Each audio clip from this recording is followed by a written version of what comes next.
Tota is just an average 14-year-old boy who has been living with his foster parent Yukihime for the past 2 years after his parents died in a village car crash outside Tokyo.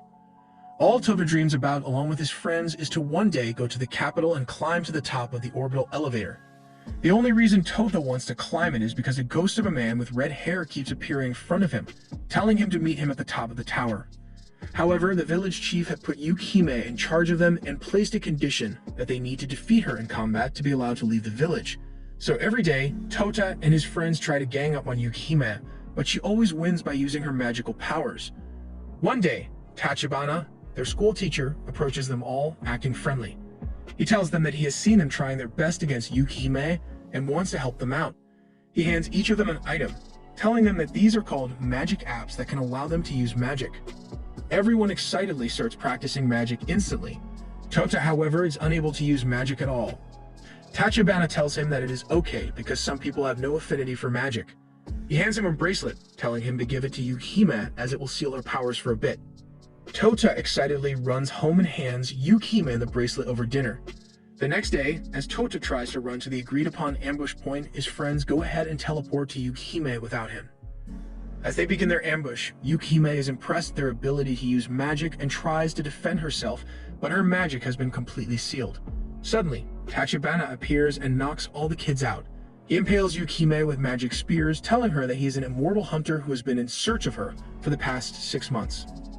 Tota, who had finally reached Yukihime, sees that she is injured and tries to defend her, but gets his arm sliced off by Tachibana. Yukihime pushes through her restraints and tries to fight him, but Tachibana chops her to pieces. He then stabs Tota in the chest and proceeds to kill his friends to cover up the loose ends. Tota, who is barely conscious, hears Yukihime's voice telling him to drink her blood and protect his friends. Without any hesitation, Tota drinks her blood and becomes immortal. He then attacks Tachibana, taking him by surprise and knocks him out before falling unconscious himself. Upon waking up, he sees Yukihime crying, apologizing for cursing him with immortality, and tells him her real name, Evangeline, a vampire. Tota consoles her, saying he will get to spend eternity with her. Seeing that he is ready to leave the village, Yukihime sets out with Tota for the capital the very next day. Before he leaves, all of his friends tell Tota not to worry as they will meet again soon near the elevator. They start heading for the capital on foot since taking public transport will be dangerous. Seeing that Tota is excited to head to the capital and make new friends, Yukihime warns him not to get attached to mortals since he is immortal and it will only lead to regret. They stop for some rest at a bus stop with a waterfall nearby. Tota tells Yukihime that he is going for a dip and heads straight for the waterfall, where he accidentally runs into Kuromaru taking a bath. At first, Tota thinks that he is a girl after looking at his beautiful face, but Kuromaru knocks some sense into him for not having common decency. Tota decides to befriend Kuromaru despite his protests as they both head back to the bus stop. When Tota asks about him, Kuromaru tells him that he's from the orbital tower and that he has been outcast from his family, until he hunts down a certain vampire called the Dark Evangel. Yukihime suddenly appears, telling Tota that she found a hot spring nearby that they should visit. Before Tota can introduce Kuromaru, Kuromaru draws out his sword and attacks Yukihime, who easily blocks it. Kuromaru takes a step back and tells her that he is from a clan tasked with killing immortals like her and attacks Yukihime again, but she rips through Kuromaru's chest with her bare hands. After a brief moment, Kuromaru gets back up again, making Tota realize that he is an immortal as well. Yukihime laughs, telling Kuromaru that if he manages to beat Tota, she will fight him again. Kuromaru agrees to it and he and Tota begin to fight. No matter how much he tries, Kuromaru is unable to land a solid hit on Tota. He manages to slice Tota's head off, but Tota quickly grabs it mid-air and reattaches it, throwing him off. He then throws a single punch at Kuromaru, knocking him out. When Kuromaru wakes up, Tota tells him that he's going to be his friend since he won. He tells Kuromaru that he can travel with them as long as he likes and train under Yukihime until he is strong enough to challenge her again. Not having any other option, Kuromaru decides to join them. The three of them head off toward the capital again. Tota tells them both that he is thinking of starting an organization of immortals who volunteer to help people out, making Yukihime laugh. Suddenly, hundreds of cars appear before them. Men start to jump out of the car and quickly greet Yukihime for finally returning to them. Yukihime turns back to confused Tota and tells him that she and her friends already made such an organization called UQ Holder. As they head off to the UQ Holder base, one of Yukihime's subordinates, UQ Member 4, Karen Yuki tells Yukihime that she has wasted the last 2 years looking after Tota and is angry that she shared her blood with him. Yukihime just blows off her rants and tells her to get along with him. When they finally reach the base, both Tota and Kuromaru are tasked with landing one hit on a member from Yuki Holder before they can officially join before sundown in 7 days. Kuromaru's opponent is Makaba, while Tota's is Karen. They both start instantly, but are too weak to fight against them. For the next few days, both Tota and Kuromaru try their best to fight against Makabe and Karen, while getting to know everyone else on the base, including Shinobu Yuki, a human maid, and Jinbei Shishido, UQ number 2, in an underground cave.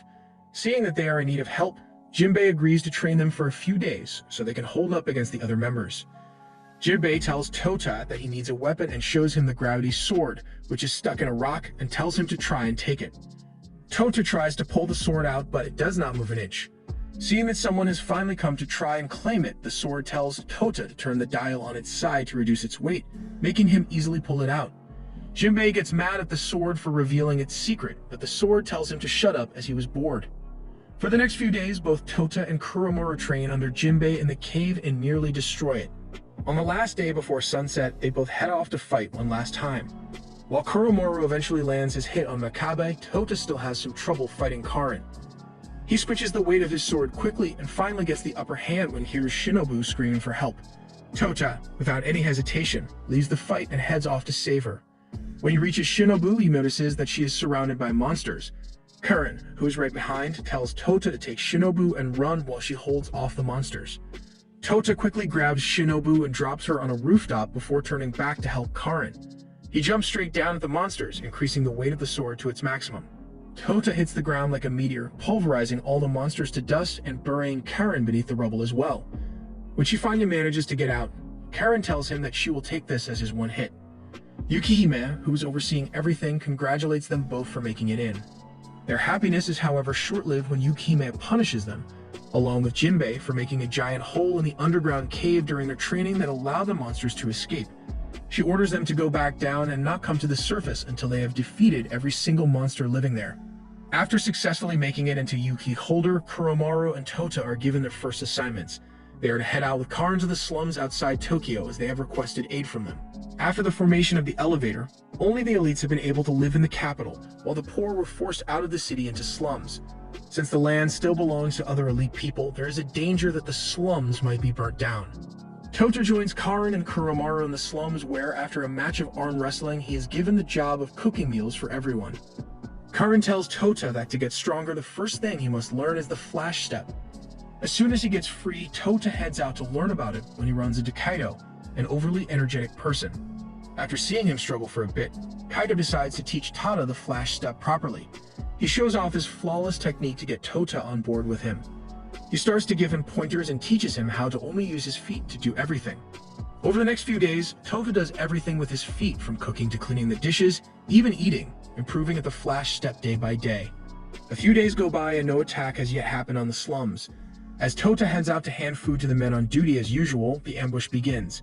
The enemy uses puppets and starts to set the slums on fire. Karen, who is taking a bath, is suddenly ambushed by Chao, who uses his shadows to take her by surprise and tie her up. Meanwhile, Kuromaru and Tota, who are playing with a kid, get attacked as well. While Cho keeps Karen busy, Shien and Kaido in his beast form attack them both. Tota instantly recognizes Kaido, but before he can do anything, Kaido seals his powers completely. Seeing that he is all alone, Kuromaru tries to take them both on himself, but gets torn to pieces by Kaido. Chao slowly starts to get close to tied up Karen. As soon as he is in range, Karen manages to kick him in the groin, making Chao let go of his shadow powers. She then proceeds to quickly knock him out before heading out to help the people and Tota. Meanwhile, Tota suddenly manages to break free of the ceiling curse and knock Kaido several paces away before he hurts more people. Tota looks at his arms and is shocked to see black armor covering them. Kaido gets up and starts to laugh. He tells Tota that it's encounters like this that he loves doing his job. Without any hesitation, he uses his flash step to punch Tota, but he does the same. They both lock into a fierce battle. Kaido is surprised that Tota was just a beginner a few days back, but now can keep up with him. However, Kaido manages to put his arm through Tota's chest, crushing his heart. A dark aura suddenly erupts around Tota, giving him immense power and taking over his mind. Shion instantly recognizes it as Naiji's power and tries to step in, but Karen suddenly appears and stops him. Tota forcefully starts to regenerate his heart. He grabs Kaido and throws him into a building. He then proceeds to get on top of him and crush him with punches. Kaido begins to laugh as he finally found an opponent worth dying from. Tota, however, manages to gain back control and stops himself from killing Kaido. When Kaido tells him to kill him, Tota tells him to shut up as he is not going to do it. Shion appears next to Kaido and tells him to give up as they have completed their mission. Suddenly, Yukihime appears with backup and uses her ice powers to subside the flames. Seeing that the Dark Evangel is there, Shion quickly opens up a portal and escapes through it with Kaido. Kuromaru is in his room changing clothes when Karen suddenly walks in. He tries to quickly hide, but Karen manages to get a good look at his body. She invites him outside for a friendly battle. When they start fighting, Karen suddenly gets more aggressive and starts to question Kuromaru's gender. Kuromaru tries to avoid the subject but tells her the truth when he sees that she is not willing to budge. Kuromaru tells Karen that he is a demi-human and they are genderless till their 16th birthday. After that, they can decide to be either male or female.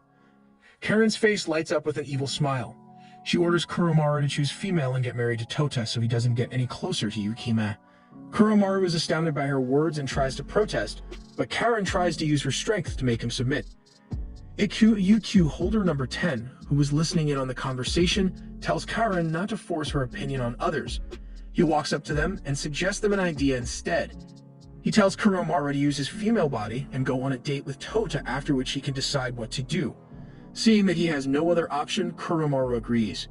He dyes his hair blonde and changes into a female before meeting up with Tota. Kuromaru tells Tota that she's Kuromaru's cousin and wants to go sightseeing with him in the capital. Tota, who has nothing else better to do, decides to go along with her. Kuromaru spends the entire day with Tota as a girl in the capital. At the end of the day, they both decide to go to the orbital elevator. As soon as they reach the observation deck, Kuromaru notices Cho standing behind Tota, about to cut his throat. Tota immediately senses his presence and tries to fend himself, but Cho ties him up immediately and captures him in his shadow. Kuromaru tries to help Tota, but gets overpowered by another man who suddenly attacks him. Kuromaru decides that it doesn't matter if he's a boy or girl as long as he is Tota's friend. It is enough for him. He reverts to his male form, taking the enemy by surprise and manages to free Tota. The police start to arrive. Seeing that they are out of options, the attackers quickly flee. When Tota regains his senses, he asks Kuromaru about Koryu and he tells him that he teleported her somewhere safe when the attack began and that he does not have to worry about her. Kuromaru and Tota run into Karen, Iku, and Kiria at UQ holder number 9 on their way back to headquarters from the capital. Tota quickly recognizes Kiria as she is the kid who is always playing in the sand. After Iku introduces her, Kiria asks Tota to have a private word with him. She takes him to an empty alleyway and tries to beat him up, saying that he failed to protect her 6 times, confusing Tota. He barely manages to say anything when Cho suddenly appears behind Kiria and slices her throat. Tota tries to chase after him, but Kiria stops him, telling him to grab her hand. As soon as he grabs her hand, Tota gets teleported back in time to the headquarters. She explains to him that she can revert time after dying and take anyone with her as long as she is touching them. She takes Kota, along with Karen and Iku, to the capital. Both Karen and Iku are confused to see Tota as he had just gone to the capital with Kuromaru. They both wait throughout the day, letting it play out as it should before finally entering the abandoned alleyway again. Just like before, Cho appears to kill Kiri, but this time Tota is ready. He uses the gravity blade like a bat, throwing Chao out of the city. Kiria tells Tota that he will be kidnapped. She tells him that in the original timeline after they met, there was an explosion at a subway station where Tota was captured by Fate Avarunkus, one of the most powerful mages, while all others were killed. The others, who had followed Kiria and Tota, learn about what is going to happen and decide to help out. Kiria tells everyone that Yukihime had given them the order to capture Fate, as they know when and where he will appear. All they have to do is to get her close to him so she can touch him before she kills herself and takes him into a cell beneath headquarters. Everyone gets ready and sets up an ambush for Fate. As soon as he appears, Tota suddenly calls everyone to cancel the attack as his friends from the village are here and are right behind Fate. Tota suddenly gets a video message from Yukihime, telling him that Fate knows his grandfather, but he must not trust him at any cost. As Tota meets up with his friends from the village, Iku gets ambushed by Fate's maid. Fate casually walks up to Tota and takes his friends hostage, telling him to come with him or the lives of everyone here will be in danger. Tota thinks for a moment and starts shouting that this man has a bomb, making everyone at the station panic and run. Karen and Tota quickly jump at Fate. The maid, seeing Fate in danger, runs to his side, giving Iku a chance to fire the orbital cannon at Fate, but he blocks it with a barrier. Kuromaru, who is busy fighting more of Fate's men, tosses Kiria at Fate, but she turns into stone before she can kill herself. A timer appears on everyone's hands, telling them to stall Fate, making them realize that Kiria is trying to break the curse she's under. Karen takes Kiria and goes to help out Kuromaru. Meanwhile, Iku tries to keep the maid busy so that Tota can keep Fate busy. Tota manages to grab Fate and Kiria's hand as soon as the timer runs out, signaling everyone to get in. Fate has no time to react, and the next thing he knows is that he is in a cave under Yuki's holder with Yukihime standing in front of him. Fate assesses his situation and tells Yukihime that his odds are not that great for taking them all on, so he will give them each one question in return for his safe release. Iku asks the first question. He asks why he needs Tota. Fate tells him that he wants to use him to save his great-grandfather, Nagi Springfield, who is still alive, shocking Tota, as Yukihime told him that he died 20 years ago. Next, Kuromaru asks if saving Nagi is a matter of utmost importance that needs to be done right away. Fate is surprised by his intelligent question and tells him that it can wait. Tota is next. He asks if Fate killed his parents 2 years ago, and he tells him that he did, making him get mad with anger. Suddenly, a hologram of Negi appears, surprising everyone. He begins to directly communicate with Tota. He tells him that Fate isn't telling the truth.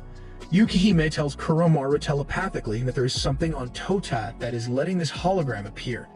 She orders him to quickly destroy it. Kuromaru quickly moves behind Tota and breaks a small rune that is on his shoulder, destroying the hologram.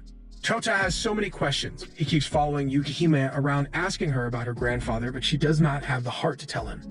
Yukihime locks herself in her office so does not have to face him anymore. After a while, Ayaka, an old school friend of Yukihime, pays her a visit along with her maid and great-granddaughter Mizure. As Mizure runs off to find Tota and face him about his perverted father after the stories he heard from her grandmother, Ayaka sits down with Yukihime to catch up. She is surprised at how young she still looks despite taking aging pills to look old. They laugh over old stories of how everyone used to throw themselves at Negi Springfield, Tota's grandfather, despite him being just 10 years old. Yukihime tells Ayaka about the hologram she saw of Negi.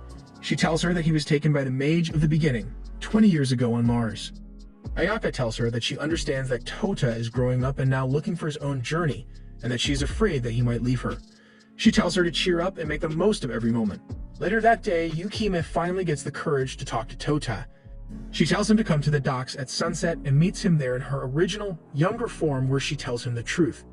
She tells Tota that 20 years ago his grandfather helped save humanity from an immortal mage who ended up possessing his body. For 20 years he has persevered and is holding off complete takeover, but she's afraid that he might have reached his limit. Both she and Fate are looking for ways to save him, but their methods differ. She also tells him that 2 years ago, a clone of Nagi called Tota Kono was created. Tota was sulking in his room after finding out that he is a clone when Kuromaru cheers him up, saying that even though he is a clone, he is still Tota. Later that day, Tota visits the capital with everyone else where a martial arts tournament is being held. He tries to sign up, but the applicants are already full. He decides to look around the festival with Mizure when Ayaka calls him out and takes him to the school where his father used to teach them. He enters the school and meets with a ghost named Seo and with Mana. They barely get to chat when Mana gets a call that 2 contestants have dropped out.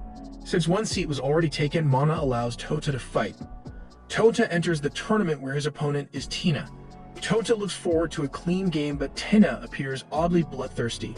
She easily overpowers Tota and pins him to the ground using magical spears. Suddenly, Negi appears in front of Tota. Before he can lay a hand on him, Yukihime destroys the barrier around the arena and drops in with Kuromaru, Kiria, and Karin to help him out. Yukihime tells everyone to be on guard as Negi is not alone.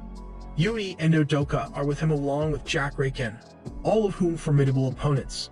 Yui tries to lure Tota to Negi's side, telling him that he is just a clone that was created for Negi's sake and his life is not his own. There have been other clones as well, but only he has been somewhat successful. Before Tota can reply, a portal appears behind him and he gets sucked into it. When he opens his eyes, Tota is greeted by Ima, the creator of the Gravity Sword. He tells Tota that he is Yukihime's old friend, but he is helping Negi now and his role is to convince him to join them. Emma starts to show Tota memories of Yukihime. He shows him how she first met Nagi, who saved her life. After that, she kept following him around everywhere, as she was in love with him. 15 years later, she met Nagi's son Negi at the academy in the capital, and fell in love with him as well. Yukihime's happy memories suddenly disappear as the mage of the beginning manifests in front of Tota. Emma suddenly impales to stop him from moving, but Tota still manages to grab Yukihime's hand, making her real self enter the dream realm as well. After Yukihime gets her bearings, they both try to fight the mage of the beginning, but she starts to overpower them. She conjures mirages of both Negi and Nagi, throwing Yukihime off her game. Tota is creeped out by her and tells her that she's a fast little woman going after the whole generation of the family. Yukihime snaps at him, telling him that she has only loved 3 men in 700 years, and that makes her look quite faithful, creeping Tota out even more. Suddenly, the memory dream world gets blown away by Asuna, Tota's grandmother. Yukihime is shocked to see Asuna there, as she should be on Mars. Asuna tells her that part of her consciousness was inside Tota, and she slipped out when the mage tried to twist it. He tells her not to worry, as her real body is still on Mars. Tota looks at the ground and sees Kuromaru Kiria and Karin lying there as well. Asuna grabs everyone's attention and tells them that only 0.62 seconds have passed in the real world. Before she sets all of them free, she's going to tell them the weaknesses of every opponent they are about to face outside. She quickly casts a barrier to stop the mage from listening in and explains to everyone what they need to do. She also tells Tota to hold off Nagi for 37 seconds, after which the dormant power inside him will manifest. Asuna tears the dream with a single swing of her sword, and they quickly set their plan into motion, targeting everyone according to their weaknesses. As the others keep the enemies at bay, Tota heads straight for Negi, but he disappears and attacks Tota from behind. Tota tries to hold off his attacks but fails to do so. Suddenly, fate appears to lend Tota a hand along with Yukihime. They use magic to pull Negi's soul out for a brief moment and converse with him. Fate quickly tells Negi that he is looking for a way to help him out and bring immortality to the entire world.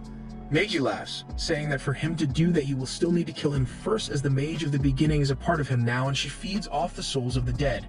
Negi barely has a word with Yukihime and Tota when suddenly their souls collapse back into the arena. The mage of the beginning unleashes all of Negi Springfield's power. He instantly takes down Fate and Yukihime. Tota releases all of his powers as well, as 37 seconds have passed, but is still no match for him. Negi impales Tota with spears, rendering him unable to move. Just as he is about to kill him, Kiria jumps in front of Tota, making Negi stop in his tracks. Madoka tells Kiri that they know she can revert time after she dies, completely throwing her off.